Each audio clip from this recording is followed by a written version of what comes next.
Welcome back to our YouTube channel Knowledge Sharing. I am Abid Anwar, founder and CEO of Blue Apple Trainer and a business coach. हमारा आज का topic है develop aura in you, यानी अपने आप के अंदर एक तिलस्माती ताकत बनाएं, अपने आप में एक तिलस्माती शख्सियत बनाएं। आप देखिए तिलस्माती एक जो शख्सियत होती है वो बाज़ तो बाई बॉर्न होती हैं, बाज़ डेवलप की भी होती हैं। तो हम उसको अंदर किस तरह से डेवलप करते हैं उसका इम्पैक्ट बहुत अच्छा पड़ता। हम कायद आज़म की पर्सनालिटी देख लें, हकीम सईद साहब की पर्सनालिटी देख लें, अयूब खान की देख लें, हम भुट्टो की पर्सनालिटी देख लें, तो एक ऑरा सा है, एक उसके अंदर तिलस्माती हुस्न है। तो आप ये अपने ज़ात में किस तरह से ये तिलस्माती हुस्न पैदा कर सकते हैं, ऑरा कैसा पैदा कर सकते हैं, उसके ऊपर सबसे पहली बात यह है कि सेल्फ बिलीव होना चाहिए, कॉन्फिडेंस होना चाहिए। आपको ये यकीन होना चाहिए कि आप में ऑरा है, आप बहुत अच्छे हैं, आपकी पर्सनैलिटी बहुत अच्छी है, और आपको इस बात का यकीन होना चाहिए और उस कॉन्फिडेंस से आप लोगों से बात कीजिए और इससे कीजिए। और अगर कोई मिस्टेक्स करते हैं तो उसे एक्सेप्ट कीजिए, मिस्टेक्स ओपनली मिस्टेक्स को एक्सेप्ट कीजिए और मिस्टेक्स को दूर कीजिए। अगर हम मिस्टेक्स को एक्सेप्ट करेंगे तभी हम उसे दूर करेंगे ना। हम अगर एक्सेप्ट ही नहीं करेंगे तो हम उसकी दूर कैसे करेंगे, तो और कैसे डेवलप होगा। इसके अंदर इसके अलावा फिर ये है positive inner talk and thoughts, यानी हम अपने बारे में जो सोचें, अपनी नॉलेज के बारे में सोचें, अपनी शख्सियत के बारे में सोचें, अपने ऑरा के बारे में सोचें, अपने तिलस्माती कैरेक्टर के बारे में सोचें, तो हम पॉजिटिव टॉक करें, अंदर से हम बिल्कुल पॉजिटिव टॉक करें, हाँ मैं ऐसा हूँ, और कॉन्फिडेंटली कहें ऐसा। और इसी तरह की आप अपने आप के अंदर थॉट्स लगाएं। इसके अलावा फिर आपकी प्रेजेंस और माइंडफुलनेस होनी चाहिए। आप जब भी किसी से बात करें तो फिजिकल और मेंटल प्रेजेंस के हिसाब से करें, आप बिल्कुल उसके अंदर प्रेजेंट रहें और उसके अंदर माइंडफुलनेस के साथ आप बात करें, आप फोकस के साथ बात करें, फोकस के साथ बात करें। और इसके अंदर एक और चीज़ होती है माइंडफुलनेस और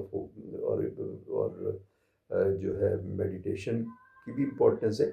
लेकिन इसके अंदर एक और फोकस का ये तरीका होता है कि अगर हम जहनी तौर पे अगर हम कहीं इधर उधर हो गए तो एक उसूल कहलाता है 4 अप्रैल 2004, यानी 4 सेकंड के लिए सांस अंदर लें, 4 सेकंड सांस रोकें और 4 सेकंड के लिए बाहर करें। तो एक ये 4 अप्रैल 2004 का एक नया कॉइन जो है एक टर्म की गई है इसको। दूसरी बात ये एक्टिव लिसनिंग करें। आप अगर किसी को गौर से सुनते हैं, आप उसमें इंटरेस्टेड होकर सुनते हैं, उसकी पूरी बात सुनते हैं, तो उस बंदे को लगता है कि आपका उसकी जो पर्सनैलिटी है वो ऑरा है, उसके अंदर करिश्माती है, आपकी पर्सनैलिटी उसे अच्छी लगती है, उसको आप जाज़बियत नज़र लगते हैं, तो आप उसको गौर से उसकी बात को सुनें।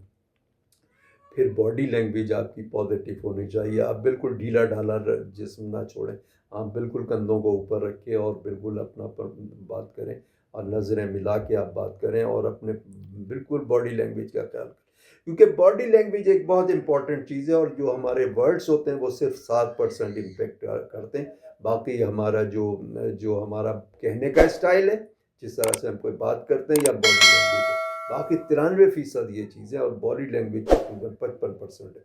तो ये चीज़ बहुत इंपॉर्टेंट है। फिर हम अपना एक पॉजिटिव इम्पैक्ट डालें।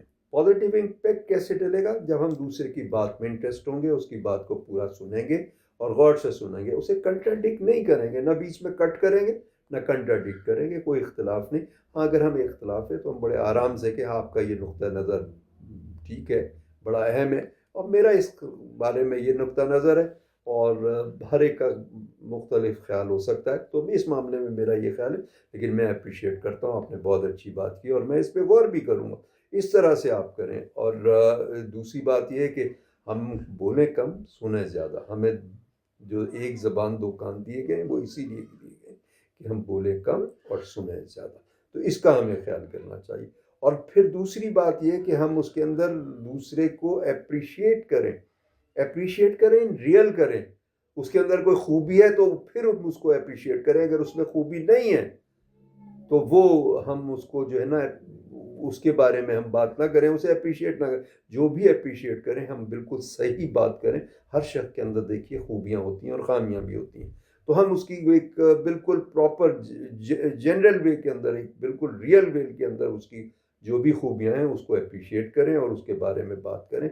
लेकिन कोई भी हम उसके अंदर जो है गलत बयानी ना करें इसके अंदर। और इसके बाद फिर ये क्वालिटी ऑफ टॉक हमारी बेहतर होनी चाहिए। हम जो बात करें उसमें पॉजिटिविटी होनी चाहिए, हम अच्छी बातें करें, हम काम की बातें करें, हमारी अप्रोच एनालिटिकल होनी चाहिए, इंटरेस्टिंग होते हैं लोग उसके अंदर। इसके अलावा हमें कुछ स्किल्स अपनी बढ़ानी होगी, उसके अंदर हमें कम्युनिकेशन स्किल्स भी बढ़ानी होगी, ख़ासतौर पर इंग्लिश लैंग्वेज की बढ़ानी होगी। इसके अलावा मुख्तलिफ सॉफ्ट स्किल्स भी होंगी। और आईटी के हवाले से आज आईटी के बगैर तो काम नहीं चलता ना, तो आईटी के ऊपर हमें अपनी नॉलेज बढ़ानी होगी। इसी तरीके से हमें जो है अपनी प्रेजेंटेशन स्किल्स को बढ़ाना होगा। इसी तरीके से हमें जो है टाइम मैनेजमेंट को देखना होगा, ग्रुप डेवलपमेंट को देखना होगा, टीम डेवलपमेंट को देखना होगा, लीडरशिप होगी। ये बहुत सारी चीज़ें हैं जो आज हमारी डिसीजन मेकिंग है, नेगोशिएशन स्किल्स है, कन्फ्लिक्ट मैनेजमेंट है, ये सारी हमें मालूम होनी चाहिए। इससे हमारी शख्सियत बढ़ जाती है और बेहतर हो जाती है। और इसके बाद फिर एक और चीज़ है कि इसके अंदर सेल्फ ग्रूमिंग की कोशिश करनी। हम सबसे ज़्यादा ये कि अपना प्रेजेंटेबल होना चाहिए, हमारे को अपना आप का रख रखाव रखना होना चाहिए। प्रॉपर हेयर कट होना चाहिए, प्रॉपर ड्रेसिंग होनी चाहिए, बेहतरीन कपड़ा होना चाहिए और बेहतरीन तरीके से सिलो। 10 कपड़ों के बजाय हम एक ही से 2 कपड़े जो है ना अपने प्रोफेशनल लाइफ के लिए सिए। मेल को भी ये ख्याल रखना चाहिए, फीमेल क्योंकि आजकल मेल फीमेल दोनों ही बोलते हैं। और ये सारी बातें जो है, ये जो ऑरा डेवलपमेंट है, ये मेल फीमेल दोनों के लिए बात है। तो इसके अंदर उनको भी देखना होगा कि अपनी पर्सनैलिटी को डेवलपमेंट। तो इसके अलावा जो है प्रॉपर कॉम्बिंग होनी चाहिए, शूज़ प्रॉपर होने चाहिए, ड्रेसेस का ख्याल रखना चाहिए। तो अपनी जब तक आप सेल्फ ग्रूमिंग नहीं करेंगे ना, तो आपके अंदर जो है वो इम्पैक्ट नहीं आएगा, आपके अंदर ऑरा डेवलप नहीं होगा। ऑरा डेवलप होने से ये होता है कि लोग आपकी बात सुनते हैं, आपकी बात मानते हैं। और एक फंक्शनल मैनेजर को और एक लीडर को, एक मैनेजर को ये क्वालिटी होनी चाहिए ताकि वो परसुएट कर सके और अपनी बात को मनवा सके। तो आज के लिए इतना ही, फिर इंशाल्लाह नेक्स्ट व्लॉग पे मुलाकात होती है। टिल देन अल्लाह हाफ़िज़।